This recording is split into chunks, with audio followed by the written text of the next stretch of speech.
আসসালামু আলাইকুম ওয়া রাহমাতুল্লাহি ওয়া বারাকাতুহু। নাহমাদুহু ওয়া নুসাল্লি আলা রাসূলিহিল কারীম। আম্মা বা'দ।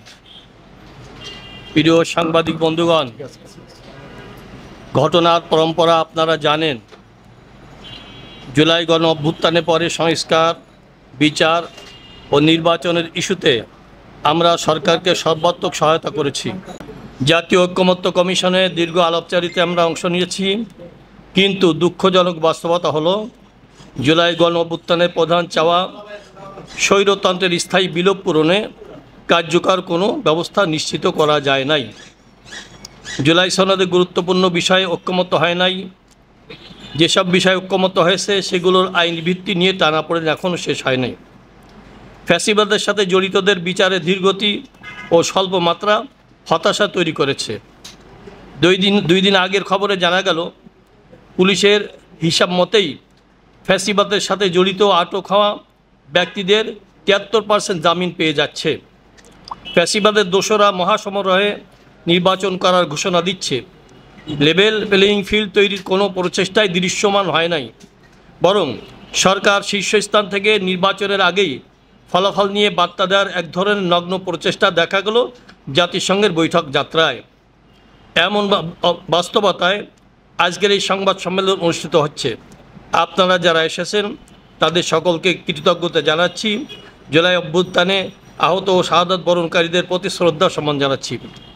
প্রিয় সাংবাদিক বন্ধুগণ, রাজনীতির ঈশান কোণে জমাট বাঁধা কালো মেঘের ঘটনায় আমরা একগুচ্ছ রাজনৈতিক সংগঠন নানা আলাপ আলোচনা করে গত 15ই সেপ্টেম্বর একযোগে সাংবাদিক সম্মেলন করে 5 দফা দাবিকে সামনে রেখে কর্মসূচি ঘোষণা করেছিলাম। দাবিসমূহ ছিল: জুলাই সনদের ভিত্তিতে আগামী জাতীয় সংসদ নির্বাচন করতে হবে, নির্বাচন পিআর পদ্ধতিতে হতে হবে, সুষ্ঠু নির্বাচনের জন্য লেভেল প্লেয়িং ফিল্ড নিশ্চিত করতে হবে, গণহত্যার বিচার দৃশ্যমান হতে হবে, বিশেষ ট্রাইব্যুনালে ভারতীয় তাবেদার ও ফ্যাসিবাদদের দোসর জাতীয় পার্টি এবং 14 দলের বিচার করতে হবে এবং বিচার চলাকালীন তাদের কার্যক্রম নিষিদ্ধ করতে হবে। এসব দাবি আদায় যুগপৎ আন্দোলনের প্রথম দফায় আমরা গত 18 সেপ্টেম্বর ঢাকায় সমাবেশ ও বিক্ষোভ মিছিল করেছি। 19 সেপ্টেম্বর বিভাগীয় শহরসমূহে বিক্ষোভ হয়েছে এবং গত 26 সেপ্টেম্বর সারা দেশে জেলা, উপজেলা ও থানা শহরে বিক্ষোভ মিছিল হয়েছে। ঢাকায় বিভিন্ন জোনভিত্তিক গণসমাবেশ অনুষ্ঠিত হয়েছে। আমরা প্রচারপত্র বিলি করা সহ মিডিয়াতে বিভিন্ন টকশোর মাধ্যমে আমাদের দাবি ও তার যৌক্তিকতা তুলে ধরেছি। আলহামদুলিল্লাহ। প্রিয় সাংবাদিক বন্ধুগণ, আমরা জনতার প্রতি কৃতজ্ঞ। কর্মসূচিতে তাদের অংশগ্রহণে আমরা আপ্লুত। আমরা দেশের মানুষ, সাংবাদিক সহ সকলের প্রতি কৃতজ্ঞতা প্রকাশ করছি, যারা আমাদের আন্দোলনে অংশগ্রহণ করেছেন এবং নানাভাবে সহায়তা করেছেন। কর্মসূচিতে মানুষের স্বতঃস্ফূর্ত সাড়া ও উৎসাহী অংশগ্রহণ আমাদেরকে আরও আত্মবিশ্বাসী করেছে। স্বৈরতন্ত্রের বিরুদ্ধে তাদের ক্ষোভ এবং সংস্কার বিচার নিয়ে তাদের হতাশা আমাদেরকে আরও দায়বদ্ধ করেছে। জুলাই গণ অভ্যুত্থানে অংশ নেওয়া আহত ও নিহতদের পরিবারের কান্না আমাদেরকে উদ্দীপ্ত করেছে। সেই দায়বোধ থেকেই 5 দফা দাবি আদায়ের আন্দোলনের দ্বিতীয় ধাপের কর্মসূচিতে যেতে বাধ্য হচ্ছি। প্রিয় সাংবাদিক বন্ধুগণ, আমরা সরকারের প্রতি হতাশা এবং ক্ষোভ প্রকাশ করছি। দেশের এতগুলো রাজনৈতিক সংগঠন ধারাবাহিক কর্মসূচি পালন করার পরেও সরকারের পক্ষ থেকে কোনো রকম ইতিবাচক সাড়া পাওয়া যাচ্ছে না। কেমন যেন স্বৈরতান্ত্রিক সরকারগুলোর মতো এ সরকারও জনতার দাবির প্রতি উদাসীনতা প্রদর্শন করছে। আমরা সরকারকে সতর্ক করে দিতে চাই, মনে করে দিতে চাই, এই সরকার একমাত্র জনতার রক্তমাখা জীবন উৎসর্গ করার অভিপ্রায় গঠিত।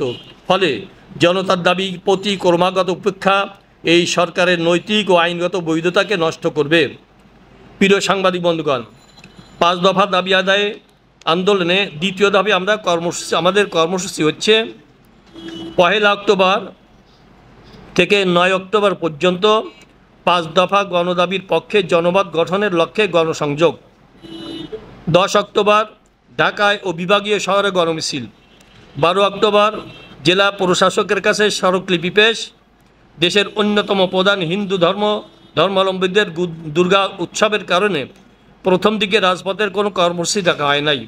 প্রিয় সাংবাদিক বন্ধুগণ, আমরা সরকারকে বলবো, কোনো ধরনের পূর্ব সিদ্ধান্ত নিয়ে বসে থাকবেন না। জনতার অভিপ্রায়ের উপরে কোনো আইন নাই, কোনো সংবিধান নাই।